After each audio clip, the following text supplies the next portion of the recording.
तो चलिए आइए दोस्तों, आज हम क्लास 10th हिंदी की पाठ्य पुस्तक का पहला पाठ नेताजी का चश्मा। स्वयं प्रकाश का जन्म सन 1947 में इंदौर मध्य प्रदेश में हुआ। मैकेनिकल इंजीनियरिंग की पढ़ाई करके एक औद्योगिक प्रतिष्ठान में नौकरी करने वाले स्वयं प्रकाश बचपन और नौकरी का बड़ा हिस्सा राजस्थान में बीता। ये वसुधा पत्रिका के संपादन से जुड़े रहे। 8वें दशक में उभरे स्वयं प्रकाश आज समकालीन कहानी के महत्वपूर्ण हस्ताक्षर हैं। उनके 13 कहानी संग्रह प्रकाशित हो चुके हैं, जिनमें से सूरज कब निकलेगा, आएंगे अच्छे दिन भी, आदमी जात का आदमी और संधान उल्लेखनीय है। उनके बीच में विनय और ईंधन उपन्यास चर्चित रहे हैं। उन्हें पहल सम्मान, बनमाली पुरस्कार, राजस्थान साहित्य अकादमी पुरस्कार आदि पुरस्कारों से पुरस्कृत किया जा चुका था। इनका निधन 2019 में हुआ। मध्यवर्गीय जीवन के कुशल चितेरे स्वयं प्रकाश की कहानियों में वर्ग शोषण के विरुद्ध चेतना है, तो हमारे सामाजिक जीवन में जाति, संप्रदाय और लिंग के आधार पर हो रहे भेदभाव के खिलाफ प्रतिकार का स्वर भी है। रोचक किस्सागोई शैली में लिखी उनकी कहानियाँ हिंदी की वाचिक परंपरा को समृद्ध करती हैं। चारों ओर समस्याओं से घिरे भूभाग का नाम ही देश नहीं होता। देश बनता है उसमें रहने वाले सभी नागरिकों, नदियों, पहाड़ों, पेड़ पौधों, वनस्पतियों, पशु पक्षियों से, और इन सब को से प्रेम करने और इनकी समृद्धि के लिए प्रयास करने का नाम देशभक्ति है। नेताजी का चश्मा कहानी कैप्टन चश्मे वाले के माध्यम से देश के करोड़ों नागरिकों के योगदान को रेखांकित करती है, जो इस देश के निर्माण में अपने अपने तरीके से सहयोग करते हैं। कहानी यह बताती है कि बड़े ही नहीं, बच्चे भी इसमें शामिल होते हैं। आइए पाठ शुरू करते हैं। नेताजी का चश्मा। हालदार साहब को हर 15वें दिन कंपनी के काम के सिलसिले में उस कस्बे से गुजरना पड़ता था। कस्बा बहुत बड़ा नहीं था, जिसे पक्का मकान कहा जा सके वैसे कुछ ही मकान, और जिसे बाजार कहा जा सके वैसा एक ही बाजार था। कस्बे में एक लड़कों का स्कूल, एक लड़कियों का स्कूल, एक सीमेंट का छोटा सा कारखाना, 2 ओपन एयर सिनेमा घर और एक ठो नगर पालिका भी थी। नगर पालिका थी तो कुछ न कुछ करती भी रहती थी। कभी कोई सड़क पक्की करवा दी, कभी कुछ पेशाब घर बनवा दिए, कभी कबूतरों की छतरी बनवा दी, तो कभी कवि सम्मेलन करवा दिया। इसी नगर पालिका के किसी उत्साही बोर्ड या प्रशासनिक अधिकारी ने एक बार शहर के मुख्य बाजार के मुख्य चौराहे पर नेताजी सुभाष चंद्र बोस की एक संगमरमर की प्रतिमा लगवा दी। यह कहानी उसी प्रतिमा के बारे में है, बल्कि उसके भी एक छोटे से हिस्से के बारे में। पूरी बात तो पता नहीं है, लेकिन लगता है कि देश के अच्छे मूर्तिकारों की जानकारी नहीं होने और अच्छी मूर्ति की लागत अनुमान और उपलब्ध बजट से कहीं ज़्यादा होने के कारण काफ़ी समय उहापोह और चिट्ठी पत्री में बर्बाद हुआ होगा, और बोर्ड की शासन अवधि समाप्त होने की घड़ियों में किसी स्थानीय कलाकार को ही अवसर देने का निर्णय किया होगा, और अंत में कस्बे के इकलौते हाई स्कूल के इकलौते ड्राइंग मास्टर, मान लीजिए मोतीलाल जी को ही यह काम सौंप दिया होगा, जो महीने भर में मूर्ति बनाकर पटक देने का विश्वास दिला रहे होंगे। जैसा कि कहा जा चुका है, मूर्ति संगमरमर की थी, टोपी की नोक से कोट के दूसरे बटन तक कोई 2 फुट ऊंची, जिसे कहते हैं बेस्ट, और सुंदर भी। नेताजी सुंदर लग रहे थे, कुछ कुछ मासूम और कमसीन फौजी वर्दी में। मूर्ति को देखते ही दिल्ली चलो और तुम मुझे खून दो आदि नारे याद आने लगते थे। इस दृष्टि से यह सफल और सराहनीय प्रयास था। केवल एक चीज की कसर थी जो देखते ही खटकती थी, वह था नेताजी की आंखों पर चश्मा नहीं था। यानी चश्मा तो था, लेकिन संगमरमर का नहीं था, एक सामान्य और सचमुच के चश्मे का जो चौड़ा काला फ्रेम मूर्ति को पहना दिया गया था। हालदार साहब जब पहली बार इस कस्बे से गुजरे और चौराहे पर पान खाने रुके, तो तभी उन्होंने इसे लक्षित किया और उनके चेहरे पर एक कौतुक भरी मुस्कान फैल गई। वाह भाई, ये आइडिया भी ठीक है। मूर्ति पत्थर की, लेकिन चश्मा रियल। जीप कस्बा छोड़कर आगे बढ़ गई। तब भी हवलदार साहब इस मूर्ति के बारे में ही सोचते रहे और अंत में इस निष्कर्ष पर पहुंचे कि कुल मिलाकर कस्बे के नागरिकों का यह प्रयास सराहनीय ही कहा जाना चाहिए। मैं तो मूर्ति के रंग रूप या कद का नहीं है, उस भावना का है, वरना तो देशभक्ति भी आजकल मजाक की चीज होती जा रही है। दूसरी बार हवलदार साहब उधर से गुजरे तो उन्होंने मूर्ति में कुछ अंतर दिखाई दिया।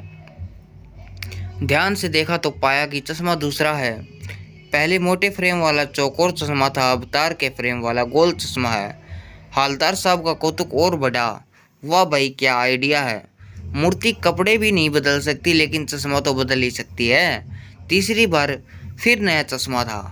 हवलदार साहब की आदत पड़ गई हर बार कस्बे से गुजरते समय चौराहे पर रुकना, पान खाना और मूर्ति को ध्यान से देखना। एक बार जब कौतूहल दुर्मनीय हो उठा तो पान वाले से ही पूछ लिया, क्यों भाई, क्या बात है, यह तुम्हारे नेताजी का चश्मा हर बार बदल कैसे जाता है। पान वाले के खुद के मुंह में पान ठुसा हुआ था। वह एक काला मोटा और खुशमिजाज आदमी था। हवलदार साहब का प्रश्न सुनकर वह आंखों ही आंखों में हंसा। उसकी तोंद थिरकी। पीछे घूमकर उसने दुकान के नीचे पान थूका और अपनी लाल काली बत्ती सी दिखाकर बोला, कैप्टन चश्मे वाला करता है। क्या करता है? हवलदार साहब कुछ समझ नहीं पाए। चश्मा चेंज कर देता है, पान वाले ने कहा। क्या मतलब, क्यों चेंज कर देता है? हवलदार साहब अब भी नहीं समझ पाए। कोई गिराक आ गया होगा समझो, उसको चौड़े चौखट चाहिए तो कैप्टन किधर से लाएगा, तो उसको मूर्ति वाला दे दिया, उधर दूसरा बिठा दिया। अब हवलदार साहब को बात कुछ समझ में आई। एक चश्मे वाला है जिसका नाम कैप्टन है, उसे नेताजी की बगैर चश्मे वाली मूर्ति बुरी लगती है, बल्कि आहत करती है, मानो चश्मे के बगैर नेताजी को असुविधा हो रही हो। इसलिए वह अपनी छोटी सी दुकान में उपलब्ध गिने चुने फ्रेमों में से एक नेताजी की मूर्ति पर फिट कर देता है। लेकिन जब कोई ग्राहक आता है तो उसे वैसे ही फ्रेम की दरकार होती है जैसा मूर्ति पर लगा है।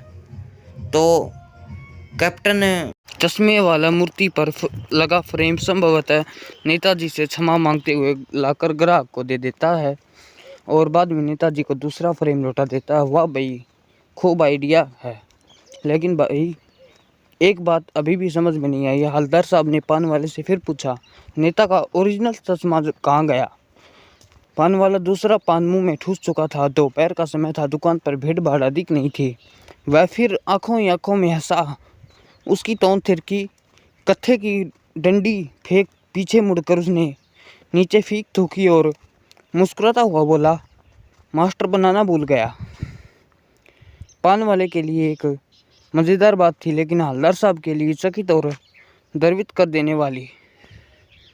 यानी वह ठीक ही सोच रहे थे। मूर्ति के नीचे लिखा, मूर्तिकार मास्टर मोतीलाल वाकई कस्बे का अध्यापक था। बेचारे ने महीने भर में मूर्ति बनाकर पटक देने का वादा कर दिया होगा, बना भी ली होगी, लेकिन पत्थर पर पारदर्शी चश्मा कैसे बनाया जाए, कांच वाला यह तय नहीं कर पाया होगा ये, या कोशिश की होगी और असफल रहा होगा, या बनाते बनाते कुछ और बारीकी के चक्कर में चश्मा टूट गया होगा, या पत्थर का चश्मा अलग से बनाकर फिट किया होगा और वह निकल गया होगा। उफ, हवलदार साहब को यह सब कुछ बड़ा विचित्र और कौतुक भरा सा लगा। इन्हीं ख्यालों में खोए खोए पान के पैसे चुकाकर चश्मे वाले की देशभक्ति के समस्त नतमस्तक होते हुए वह जीप की तरफ चले और फिर रुके, फिर मुड़े और पान वाले के पास जाकर पूछा, क्या कैप्टन चश्मे वाला नेताजी का साथी था या आज़ाद हिंद फौज का भूतपूर्व सिपाही? पान वाला नया पान खा रहा था। पान पकड़े अपने हाथ को मुंह से 1.5 इंच दूर रोककर उसने हवलदार साहब को ध्यान से देखा, फिर अपनी लाल काली बत्ती सी दिखाई और मुस्कुराकर बोला, नहीं साहब, वो लंगड़ा क्या जाएगा फौज में, पागल है पागल, वो देखो वो आ रहा, आप उसी से बात कर लो, फोटो वोटो छपवा दो उसका कहीं। हवलदार साहब को पान वाले द्वारा एक देशभक्त का इस तरह मजाक उड़ाया जाना अच्छा नहीं लगा। मुड़कर देखा तो अवाक रह गए। एक बेहद बूढ़ा मरियल सा लंगड़ा आदमी, सिर पर गांधी टोपी और आंखों पर काला चश्मा लगाए, एक हाथ में एक छोटी संदूकची और दूसरे हाथ में एक बांस पर टंगे बहुत से चश्मे लिए अभी अभी गली से निकला था और अब एक बंद दुकान के सहारे अपनी बांस टिका रहा था। और इस बेचारी दुकान की भी नहीं, फेरी लगा रहा था। हवलदार साहब चक्कर में पड़ गए और पूछना चाहते थे कि इसे कैप्टन क्यों कहते हैं, क्या यही इसका वास्तविक नाम है। लेकिन पान वाले ने साफ बता दिया था कि अब वह इस बारे में और बात करने को तैयार नहीं है। ड्राइवर भी बेचैन हो रहा था, काम भी था। हवलदार साहब जीप में बैठकर चले गए। 2 साल तक हवलदार साहब अपने काम के सिलसिले में उस कस्बे से गुजरते रहे और नेताजी की मूर्ति में बदलते हुए चश्मों को देखते रहे। कभी गोल चश्मा होता तो कभी चौकोर, कभी लाल, कभी काला, कभी धूप का चश्मा, कभी बड़े कांचों वाला गोगो चश्मा, पर कोई न कोई चश्मा होता जरूर। उस धूल भरी यात्रा में हवलदार साहब को कौतुक और प्रफुल्लता के कुछ क्षण देने के लिए फिर एक बार ऐसा हुआ कि मूर्ति के चेहरे पर कोई भी कैसा भी चश्मा नहीं था। उस दिन पान की दुकान भी बंद थी, उस चौराहे की अधिकांश दुकानें बंद थी। अगली बार भी मूर्ति की आंखों पर चश्मा नहीं था। हवलदार साहब ने पान खाया और धीरे धीरे से पान वाले से पूछा, क्यों भाई, क्या बात, आज तुम्हारे नेताजी की आंखों पर चश्मा नहीं है। पान वाला उदास हो गया और उसने पीछे मुड़कर मुंह का पान नीचे थूका और सिर झुकाकर अपनी धोती के सिरे से आंखें पूछता हुआ बोला, साहब कैप्टन मर गया। और कुछ दिन पूछ पाए। हवलदार साहब कुछ पल चुपचाप खड़े रहे, फिर पान के पैसे चुकाकर जीप में आ बैठे और रवाना हो गए।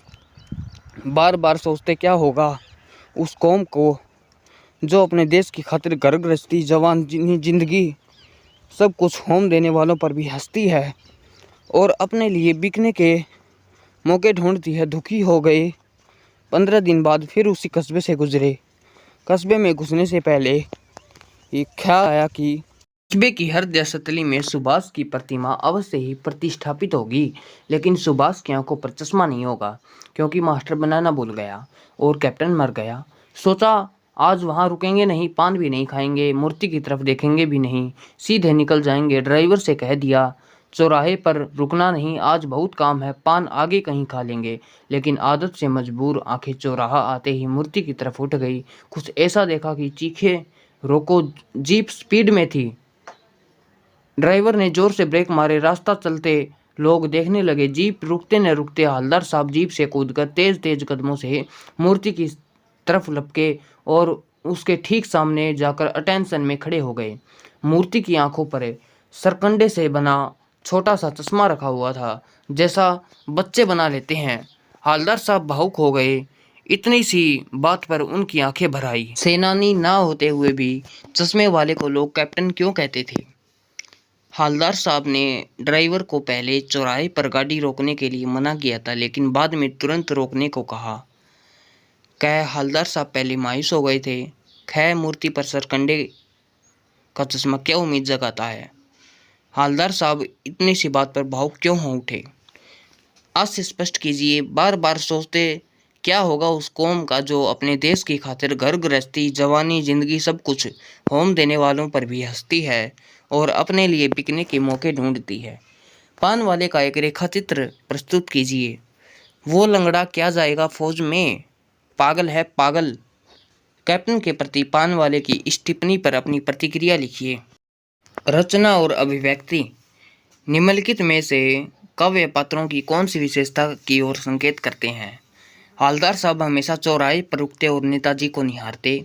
पान वाला उदास हो गया। उसने पीछे मुड़कर मुंह का पान नीचे थूका और सिर झुकाकर अपनी धोती से के सिरे से आंखें पोंछता हुआ बोला, साहब कैप्टन मर गया। कैप्टन बार बार मूर्ति पर चश्मा लगा देता था। जब तक हवलदार साहब ने कैप्टन को साक्षात देखा नहीं था तो उनके मानस पटल पर उसका कौन सा चित्र रहा होगा, अपनी कल्पना से लिखिए। कस्बों, शहरों, महानगरों के चौराहों पर किसी न किसी क्षेत्र के प्रसिद्ध व्यक्ति की मूर्ति लगाने का प्रचलन सा हो गया है। इसका उत्तर दीजिए। इस तरह की मूर्ति लगाने के क्या उद्देश्य हो सकते हैं। आप अपने इलाके के चौराहे पर किस व्यक्ति की मूर्ति स्थापित करवाना चाहेंगे और क्यों। उस मूर्ति के प्रति आपके और दूसरे लोगों के क्या उत्तरदायित्व होने चाहिए। प्रश्न नंबर 9, सीमा पर तैनात फौजी ही देश प्रेम का परिचय नहीं देते। हम सभी अपने दैनिक कार्यों में किसी न किसी रूप में देश प्रेम प्रकट करते हैं, जैसे सार्वजनिक संपत्ति को नुकसान न पहुंचाना, पर्यावरण संरक्षण आदि। अपने जीवन जगत से जुड़े ऐसे और कार्यों का उल्लेख कीजिए और उन पर अमल भी कीजिए। प्रश्न 10, निम्नलिखित पंक्तियों में स्थानीय बोली का प्रभाव स्पष्ट दिखाई देता है। आप इन पंक्तियों को मानक हिंदी में लिखिए। कोई गिराक आ गया समझो, उसको चौड़े चौखट चाहिए तो कैप्टन किधर से लाएगा, तो उसको मूर्ति वाला दे दिया, उधर दूसरा बिठा दिया। भाई खूब, क्या आइडिया है। इस वाक्य को ध्यान में रखते हुए बताइए कि एक भाषा में दूसरी भाषा के शब्दों के आने से क्या लाभ होते हैं। भाषा अध्ययन, निम्नलिखित काव्यों से निपांत छाटिए और उनके नए काव्य बनाइए। नगरपालिका थी तो कुछ न कुछ करती भी रहती थी। किसी स्थानीय कलाकार को यह अवसर देने का निर्णय किया होगा। यानी चश्मा तो था लेकिन संगमरमर का नहीं था। हालदार साहब अब भी नहीं समझ पाए। 2 साल तक हालदार साहब अपने काम के सिलसिले से उस कस्बे से गुजरते रहे। निम्नलिखित वाक्यों को क्रमवाच्य में बदलिए। वह अपनी छोटी सी दुकान में उपलब्ध गिने चुने फ्रेमों में से नेताजी की मूर्ति पर फिट कर देता था। पान वाला नया पान खा रहा था। पान वाले ने साफ बता दिया था।